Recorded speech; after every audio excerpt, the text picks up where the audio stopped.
Well students, good morning. Online classes में आपका स्वागत है। आज हम फर्स्ट ईयर एसडीपी के subject animal husbandry extension education के चैप्टर नंबर 9 में पशुपालन प्रसार एवं विकास कार्यक्रम का अध्ययन करेंगे। इसमें हमने जो टॉपिक देखते हैं वो है पशुपालन विभाग की सहयोगी संस्थाएं, यानी वो संस्थाएं जो सहयोग प्रदान करती है पशुपालन विभाग को। अपना काम करने के अलावा पशुपालन विभाग का काम भी वो योजनाओं का काम करते हैं। ऐसी संस्थाओं में हमने कल अध्ययन किया था राजस्थान पशु चिकित्सा परिषद और आरएलडीबी के बारे में, राजस्थान लाइवस्टॉक डेवलपमेंट बोर्ड के बारे में अध्ययन किया था। तीसरा जो सहयोगी संस्था है वो Rajasthan cooperative dairy federation limited है, यानी आरसीडीएफ जो हमारी डेयरी है, सहकारी समिति की जो डेयरी चलती है, जिसे राजस्थान कोऑपरेटिव डेयरी फेडरेशन बोलते हैं। प्रदेश में जो डेयरी कार्यक्रम है सहकारिता के आधार पर क्रियान्वित किया जा रहा है। सहकारिता का मतलब होता है लोगों की सहभागिता से, यानी जो लोग जिस चीज़ का उत्पादन करते हैं उसी पे वो खुद ही काम करते हैं। खुद का मतलब क्या, उनका बोर्ड बनता है, मेंबर बनते हैं, फिर उन मेंबर्स का इलेक्शन होता है, फिर सहकारी समितियाँ बनती है गाँव में, गाँव से फिर तहसील लेवल पे बनती है, तहसील से जिले लेवल पे, फिर स्टेट लेवल पे। जैसे गाँव में सहकारी समितियाँ आपने देखिए, सेम उसी तरह पे डेयरी की समितियाँ बनी हुई है और वो डेयरी चलाते हैं। डेयरी का काम क्या है, पशुपालकों को उनके उत्पादन का सही मूल्य देना। अगर आप मान लो देख लो, अगर मान लो गाँव में दूध हो रहा है तो लोग बाग दूध ये जो है तो दूध ले जाते हैं टंकी से, या वैसे दूध ले जाते हैं होटलों वाले, तो वो सस्ता दूध लेते हैं गाँव वालों से। गाँव वालों से आज की तारीख में अगर वो सीधा दूध बेचता है तो उसको मुश्किल से 25 रुपये किलो ही दूध ले जाते हैं लोग। लेकिन अगर डेयरी कोऑपरेटिव डेयरी के माध्यम से जो सोसाइटी बनी है उसके माध्यम से दूध इकट्ठा करते हैं तो फेट के आधार पर उनको पैसे देते हैं। उनको फेट के आधार पर पैसे देते हैं। कैसे कि इतने परसेंट फेट है तो उसके इतने पैसे होंगे, तो उनको कम से कम 35-40 रुपये किलो के हिसाब से, 35 रुपये किलो के हिसाब से पैसे मिलते हैं। तो एक तो उनको मतलब कि इकोनॉमिक फ़ायदा है। दूसरा क्या है कि उनकी सोसाइटियाँ बनी हुई है, डेयरी फेडरेशन बना हुआ है, तो उसकी वजह से क्या उनको हर चीज़ जो है ना अनुदान भी मिलती है। चारा उनको मतलब पशुओं के लिए चारे का बीज अनुदान भी मिलता है, पशुओं के लिए जो फीड है, केटल फीड है अच्छी क्वालिटी का, वो उनको अनुदान भी मिलता है। और उनके पशु अगर बीमार हो जाए तो डॉक्टर जो है ना वो नॉमिनल चार्जेस लेते हैं उनके, और उनका पशु का इलाज कर देते हैं। उनको सारी सुविधाएं प्रदान करते हैं, कृत्रिम गर्भाधान की सुविधाएं। आज तो एम्ब्रियो ट्रांसपोर्ट टेक्निक भी चालू कर रहे हैं डेयरी वाले। तो ये चीज़ है। फिर उनके दूध का जो गांव वालों से दूध लेके गांव वालों का इकोनॉमिकली उनको साउंड करना, उसके बाद में जो दूध है उसके बाई प्रोडक्ट बनाना, दूध के प्रोडक्ट बनाना। जैसे मान लो छाछ बना दी, उसका घी बना दिया, उसका श्रीखंड बना दिया, उसके बटर बना दी, या उसके आइसक्रीम बना दी, ये चीज़ें बना के रसगुल्ले बना दिए, ये चीज़ें बना के दही बना दी। ये बना के फिर क्या शहरों में गाँव में लोगों को, ज़रूरतमंद लोगों को मतलब वाजिब रेट पे लोगों को उपलब्ध करना। तो ये काम है डेयरी का। डेयरी जो है सबसे पहले जयपुर में दुग्ध वितरण योजना के नाम से इसको शुरू की गई थी 1975 में।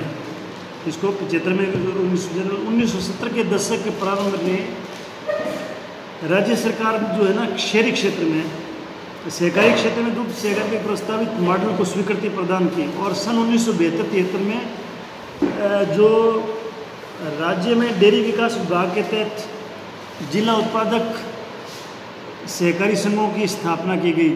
और 1977-78 में सहकारिता अधिनियम 1965 के तहत 1978 में 77-78 में सहकारिता अधिनियम 1965 के तहत राज्य में आरसीडीएफ की स्थापना की गई। तो ये डेयरी की स्थापना कब की गई?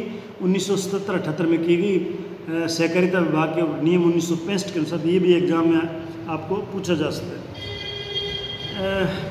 अब जो प्रदेश में डेयरी विकास गतिविधियों जो चलती है उसकी क्रियान्विति हेतु उसकी मॉनिटरिंग के लिए एनडीडीबी और राज्य सरकार के मध्य एक नोडल एजेंसी के रूप में आरसीडीएफ ने काम प्रारंभ किया। RCDF Rajasthan cooperative dairy federation ने काम किया। NDDB है national dairy development board, national dairy development board और राज्य सरकार के बीच में नोडल एजेंसी के रूप में काम करती है RCDF। तो अब मैंने ये आपको बता दिया कि इनके संघों में चुनाव होते हैं सहकारी समितियों के जो डेयरी के, और इस प्रकार से डेयरी काम करती है। फिर है राजस्थान पशु चिकित्सा और पशु विज्ञान विश्वविद्यालय बीकानेर। मतलब डेयरी जो है वो पशुपालकों के लिए काम करती है, पशुपालन में कृत्रिम गर्भाधान का काम करती है, एम्ब्रियो ट्रांसफर टेक्निक का भी काम करती है। उसके अलावा मतलब पशुओं की चिकित्सा के बारे में भी काम करते हैं, कैंप लगाते हैं। मतलब वगैरह ये डेयरी वाले पशुपालकों के लिए बहुत सी स्कीम है। उनके पशुपालकों कल्याणार्थ बीमा की स्कीम है, उनके पशुओं का बीमा करना प्लस आदमियों को खुद का बीमा करना। तो ये पशुपालन विभाग की सहयोगी संस्था हो गई। ऐसे ही क्या है, राजस्थान पशु चिकित्सा एवं पशु विज्ञान विश्वविद्यालय बीकानेर, जिसको आजकल बोलते हैं राजूवास। अपना जो कॉलेज है EHDP, ये भी राजूवास के अंडर में आता है। मतलब राजस्थान पशु चिकित्सा और पशु विज्ञान विश्वविद्यालय बीकानेर के अंडर में आता है। अब Rajasthan university of veterinary and animal science बोलते हैं इसको, राजूवास को, और इसका विभाग कार्यालय जो है बीकानेर में स्थापित है। Rajasthan university of veterinary and animal science, ये जो है Rajasthan university of veterinary and animal science act 2010 की धारा 1 के तहत ये जो यूनिवर्सिटी स्थापित की गई है, जो कि एक अपने आप में नवगठित निकाय प्रकोष्ठ है। निकाय प्रकोष्ठ के रूप में इसकी स्थापना 2010 में की गई। और सबसे पहले जो इसके वाइस चांसलर यानी यूनिवर्सिटी जो है उसके हेड जो है वो वाइस चांसलर होते हैं। वाइस चांसलर को क्या बोलते हैं? कुलपति बोलते हैं। और कुलपति जो है सबसे पहले कुलपति मई 2010 में जब ये शुरू हुआ कुलपति का कार्यालय बीकानेर में, तो सबसे पहले कुलपति थे प्रोफेसर अजय कुमार गहलोत। हैं, सबसे पहले कुलपति थे। ये भी आपको एग्जाम में पूछा सकता है कि राजूवास के प्रथम कुलपति कौन थे और वो कब बने थे। तो वो मई 2010 में बने थे, प्रोफेसर A.K. गहलोत, जिसका नाम अजय कुमार गहलोत है। अभी दूसरे हैं, गहलोत साहब रिटायर हो गए, अभी उनकी जगह दूसरे क्या नाम भाई, अभी कुलपति दूसरे हैं। विश्वविद्यालय के पास में जो विश्वविद्यालय है, इसके पास में पशुपालन के हिसाब से 3 प्रमुख अंग काम करते हैं। एक शिक्षण का काम करते हैं, दूसरा अनुसंधान खोज का काम करते हैं, और विस्तार का काम करते हैं। विस्तार का मतलब एक्सटेंशन का। तो शिक्षण, अनुसंधान और विस्तार, ये तीनों काम जो है इस यूनिवर्सिटी द्वारा किया जाता है। ये यूनिवर्सिटी जो है, इसके जितने कैंपस हैं उनके पास में सुसज्जित और परिष्कृत उपकरण है। इनके पास में अच्छी तरह से सुसज्जित सुविधाएं हैं। इस यूनिवर्सिटी के अंडर में 3 घटक कॉलेज हैं। 3 कॉलेज इस यूनिवर्सिटी के अंडर में काम करते हैं। बीकानेर वेटनरी कॉलेज और जयपुर वेटनरी कॉलेज और उदयपुर में वेटनरी कॉलेज है, नवानिया। उदयपुर वाले का नाम नवानिया है, बल्लभ नगर में है। उदयपुर में बल्लभ नगर में, और एक जयपुर में है और एक बीकानेर में। 3 कॉलेज है। यानी राजस्थान राज्य देश का पहला राज्य है जहाँ पे PPP मोड पर, यानी पब्लिक प्राइवेट पार्टिसिपेशन के आधार पर जो है ना ये यूनिवर्सिटी चलती है अपनी। ये PPP मोड पे है। PPP मोड मतलब होता है सार्वजनिक और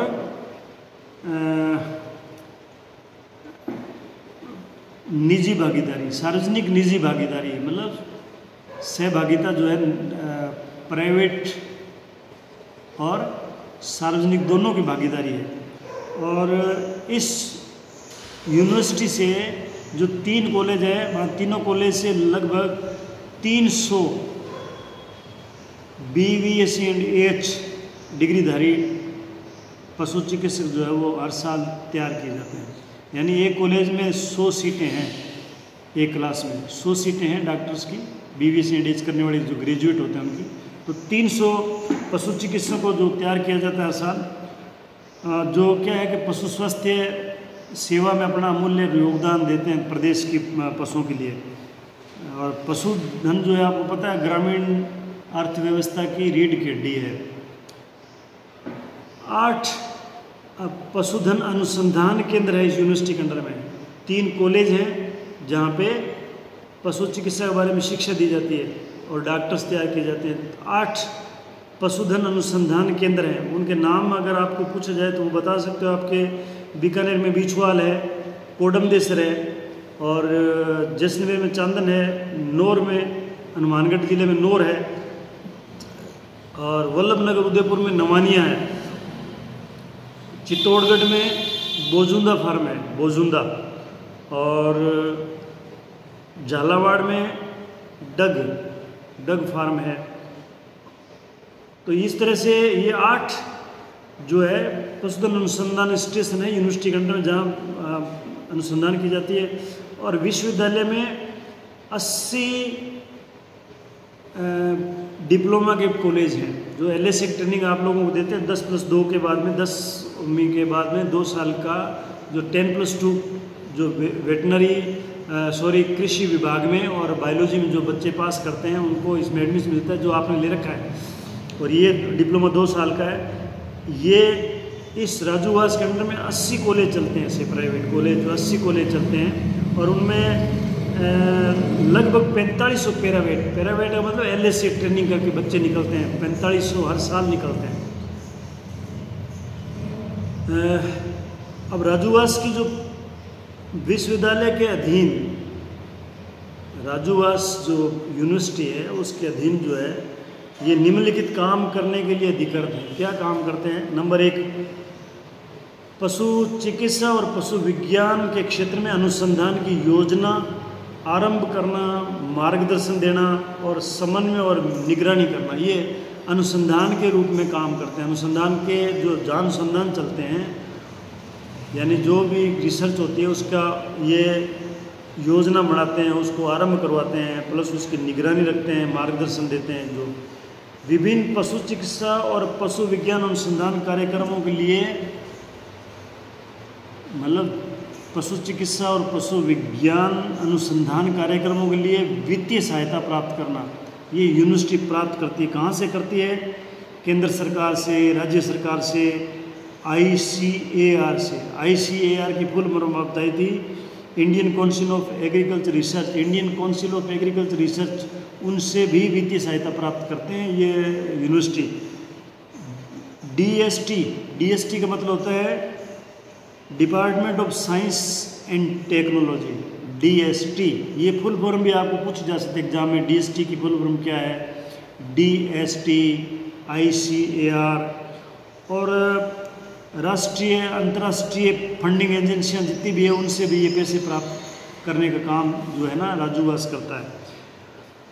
रोगों की जांच, पशुओं में जो रोग होते हैं उनकी जांच और निगरानी के माध्यम से पशु स्वास्थ्य कार्यक्रम की निगरानी करना, मतलब पशु रोगों की जांच करना और उनकी रोगों की निगरानी के माध्यम से स्वास्थ्य कार्यक्रम की निगरानी करना, ये काम है यूनिवर्सिटी का।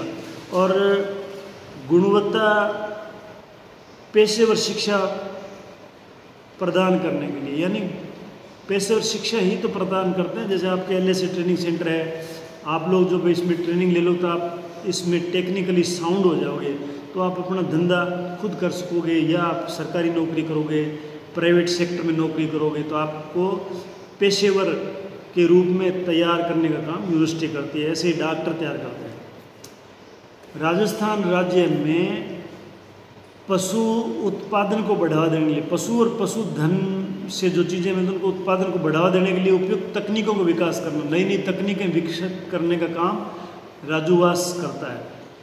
क्षेत्र के अधिकारियों के लिए प्रौद्योगिकी को स्थानांतरित करना, यानी जितने भी राजस्थान में पशुपालन विभाग में सहयोगी संस्थाओं में जो डॉक्टर या पशु अधिकारी काम करते हैं पशु चिकित्सा अधिकारी जितने काम करते हैं उनको नई नई प्रौद्योगिकी के बारे में जानकारी करके, खोज करके उनको स्थानांतरित करना उस जानकारियों को। और पशु चिकित्सा और पशु विज्ञान के क्षेत्र में उच्च शिक्षा यानी डॉक्टर तैयार करना, डॉक्टर के बाद में पोस्ट ग्रेजुएशन करवाना, उनको MBSc करवाना, MBSc के बाद में PhD करवाना, फिर अनुसंधान यानी रिसर्च और विस्तार का केंद्र विकसित करना, यानी अनुसंधान के लिए केंद्र विकसित करना, विस्तार कार्य के लिए यानी एक्सटेंशन के लिए भी केंद्र स्थापित करना, ये काम जो है राजूवास करता है। आपने देखा होगा सूरतगढ़ में और कई जगह पे KVK हैं पशुपालन विभाग के, कृषि विज्ञान केंद्र जिसे पशुपालन विभाग है, जहाँ पे डॉक्टरों की पोस्टिंग है, वो विस्तार कार्यक्रम करते हैं, ट्रेनिंग देते हैं पशुपालन के बारे में। अब राजूवास के क्या क्या उद्देश्य हैं? राजूवास जो है उसके उद्देश्य क्या है? विश्वविद्यालय जो राजूवास है उसके उद्देश्यों को प्राप्त करने के लिए स्थापित किया गया। कौन कौन से उद्देश्य हैं? नंबर 1 है पशु चिकित्सा और पशु विज्ञान की विभिन्न शाखाओं में गुणवत्तापूर्ण शिक्षा प्रदान करना। जितनी भी शाखाएं हैं पशु चिकित्सा और पशु विज्ञान में, सर्जरी की है, गायनिकोलॉजी की है, मेडिसिन की है, बायोलॉजिकल है, जैसे मान लो माइक्रोबायोलॉजी की है, या एक्सटेंशन एजुकेशन है, या न्यूट्रिशन है, या जेनेटिक्स है, ये अलग अलग ब्रांचेज हैं। उनमें गुणवत्तापूर्ण शिक्षा प्रदान करना ये समय समय पे यूनिवर्सिटी निर्धारित करती है। पशु चिकित्सा और पशु विज्ञान के क्षेत्र में सीखने और अनुसंधान को आगे बढ़ाने के लिए, यानी पशु चिकित्सा और पशु विज्ञान के क्षेत्र में सीखने के लिए बहुत कुछ है, अनुसंधान के लिए बहुत कुछ, उनको आगे बढ़ाने के लिए यूनिवर्सिटी हमेशा काम करती रहती है। पशु चिकित्सा और पशु विज्ञान क्षेत्र में विस्तार शिक्षा। अब पशु चिकित्सा और पशु विज्ञान के क्षेत्र में जो विस्तार शिक्षा है, एक्सटेंशन एजुकेशन है, उसका विस्तार करना, उसको लागू करवाना, विस्तार करना, ये काम यूनिवर्सिटी का है। राष्ट्रीय और अंतर्राष्ट्रीय शिक्षण संस्थाओं के साथ साझेदारी और संबंधों के बढ़ावा देना, यानी जो राष्ट्रीय अपने देश के अंदर जो शिक्षण संस्थाएं चालू है अलग अलग स्टेट में, या अंतर्राष्ट्रीय शिक्षण संस्थाएं जहाँ चालू, उनके साथ में संबंध स्थापित करना। अगर कोई आदमी कोई साइंटिस्ट आगे जाना चाहे तो उसके लिए मतलब एक ग्राउंड तैयार करती है यूनिवर्सिटी। राजस्थान सरकार जो कि केंद्र सरकार के साथ शासित किसी भी नाम से पशुपालन, मत्स्य पालन, डेयरी विकास, पशु प्रौद्योगिकी के क्षेत्र में काम कर रहे संबंधित, यानी राज्य सरकार या सेंट्रल सरकार के माध्यम से जो पशुपालन के या डेयरी विकास या पशु प्रौद्योगिकी या पशुपालन में मत्स्य पालन के क्षेत्र में जो विभाग काम करते हैं, उनके साथ लाइन विभागों के साथ में संबंध स्थापित करने का काम जो है वो राजूवास करता है। यानी जितने डिपार्टमेंट उनके साथ लाइजन करना, उनको आपस में कोऑर्डिनेट करना, ये काम जैसे मत्स्य विभाग है, डेयरी विभाग है, ऐसे एग्रीकल्चर की यूनिवर्सिटीज़ हैं जहाँ पशुपालन का काम कुछ होता है, उनमें लाइजन करना, तो ये काम है। एक अपने पशु चिकित्सा पशु विज्ञान महाविद्यालय बीकानेर है। बीकानेर में यूनिवर्सिटी के अंडर में वेटनरी कॉलेज है, मतलब पशु चिकित्सा पशु विज्ञान महाविद्यालय बीकानेर, जहाँ पे डॉक्टर्स को ट्रेनिंग दी जाती है। BBSc&H बोलते हैं, मतलब जो डॉक्टरों को डिग्री दी जाती है उसको बोलते हैं, मेडिकल में बोलते हैं MBBS, अपने बोलते हैं BBSc&H। इसका मतलब होता है bachelor of veterinary science and animal husbandry, उसका स्नातक होता है वो। और उसके बाद में वहाँ पे MBSc भी करवाते हैं। MBSc के बाद में PhD भी होती है, मतलब बीकानेर वेटनरी कॉलेज में MBSc PhD सब होती है। और इसकी स्थापना जो है, ये जो बीकानेर वेटनरी कॉलेज है, इसकी स्थापना कब हुई थी? इसकी स्थापना 16 अगस्त 1954 को हुई थी। बीकानेर में 16 अगस्त 1954 की हुई थी। उस टाइम जो है, जो लालगढ़ पैलेस है बस स्टैंड के पास बीकानेर, वहाँ पे विजय भवन है। विजय भवन जहाँ पे विजय सिंह यानी गंगा सिंह के जो वंशज है वो रहते थे, उनका महल है वो, उस महल की बिल्डिंग काफ़ी लंबी चौड़ी, उसमें ये कॉलेज स्थापित किया गया था। और इस महाविद्यालय में रिसर्च के भी कई काम किए जाते हैं। रिसर्च की जाती है काफ़ी पशुओं के ऊपर, पशुओं के ट्रीटमेंट के बारे में, सर्जरी में, गायनेकोलॉजी में, अलग अलग क्षेत्र में पशुओं के चारा उत्पादन के लिए, पशुओं के एम्ब्रियो ट्रांसफर टेक्निक भी आपको बताएंगे क्या है, याद आएगा इसी में जब आपको डिटेल में पढ़ाऊँगा मैं। अब वर्तमान में क्या, पशुपालन सेवाओं हेतु जो संसाधन उपलब्ध करवाने में संस्थान ने महत्वपूर्ण भूमिका अदा की है बीकानेर वेटनरी कॉलेज में। इसके अलावा बीकानेर वेटनरी कॉलेज जो है वो तकनीकी अधिकारी जो है विभाग के, उनको भी वहाँ पे ट्रेनिंग करवाई जाती है। एक 5-5 दिन की, 4-4 दिन का रिफ्रेशर कोर्स कराया जाता है, जिसमें नई नई जो टेक्निक है आजकल पशुपालन विभाग में वो उनको बताई जाती है। तो ये भी अपनी एक सहयोगी संस्था है। अब बाकी जो सहयोगी संस्थाएं बची हुई है उनका अध्ययन हम कल करेंगे, क्योंकि सहयोगी संस्थाएं जो है ना काफ़ी सहयोगी संस्थाएं हैं और एक एक सहयोगी संस्था में समझाने में काफ़ी टाइम लगता है। इसलिए बाकी बची हुई सहयोगी संस्थाओं के बारे में हम कल अध्ययन करेंगे। धन्यवाद।